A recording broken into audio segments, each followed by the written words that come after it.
So, when your AI systems fail, and let's be honest, they will, it's not just another IT glitch. It's a completely new kind of crisis. The real question is, how do you prepare for a problem your traditional playbook just can't solve? Well, let's dive right into that.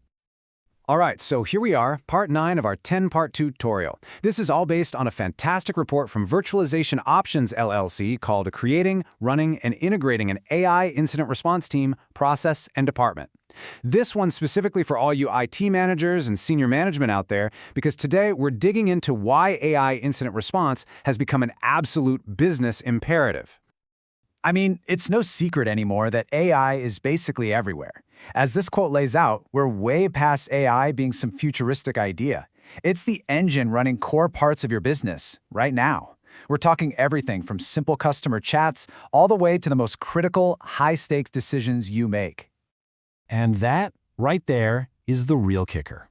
All of this incredible power brings with it a whole new category of risk. It's a kind of challenge that, frankly, a lot of organizations are just now starting to get their heads around.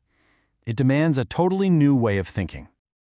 So, what is it that makes an AI incident so different? Well, it all starts with realizing these are not the IT failures you're used to. We are well beyond the familiar world of server crashes and software bugs here.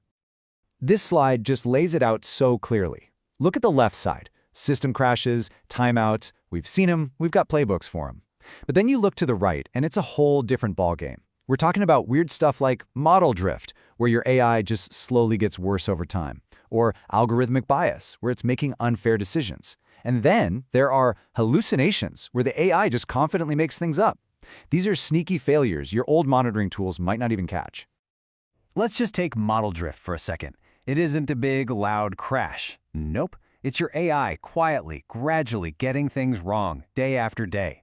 If you don't have the right plan in place, you won't even know it's happening until the damage is already done.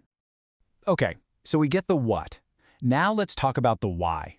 Why does this need the attention of senior leadership?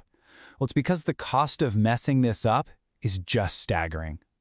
And the first thing to get is that this is not a problem you can just toss over the fence to the engineering department and call it a day. Because when a core AI system goes sideways, it is an immediate, full-blown business crisis that puts the entire organization on the line. And the stakes? They could not be higher. We're talking millions in regulatory fines, reputational damage that you might never recover from, serious legal trouble, and in some sectors you could even be talking about risks to patient safety. The consequences are truly severe. And believe me, the regulators are watching. With things like GDPR and the EU AI Act, failing to comply isn't just a slap on the wrist. We're talking about fines that are specifically designed to hurt.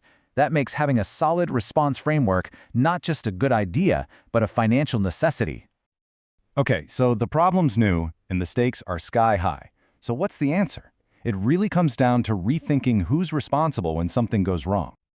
That old model, where incident response lives entirely inside the IT department, it just doesn't work for AI. The complexity of these incidents and the way they ripple across the whole business makes that siloed approach totally obsolete.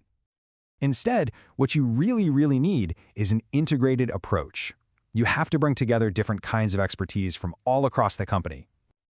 This visual here really gets to the heart of it. Think of it like a set of interlocking gears. The technical response, the business response, and the legal response. They all have to work in perfect sync. If one gear stops turning, the whole machine grinds to a halt. So who needs to be on this unified team? Well, yeah, engineering, of course, but you also need legal to handle the regulatory minefield. You need ethics to tackle those tough questions about bias. You need communications to manage the story and protect your reputation. And absolutely critically, you need executive leadership at the table, because these incidents demand big strategic decisions from the very top. So as we start to wrap this up, I really want to turn the focus back to you and to your organization. We've looked at the risks, we've looked at the framework for a solution.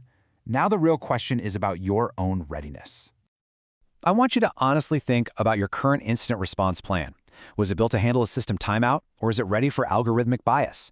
Is it set up for a server crash, or for a generative AI hallucination that absolutely tanks your brand's credibility? This is the question every single leader needs to be asking themselves right now. Now, this entire explainer was based on that report from Virtualization Options LLC. Acknowledging these new risks and building a dedicated response plan isn't just a good idea, it's the first real step toward building resilience in this new age of AI.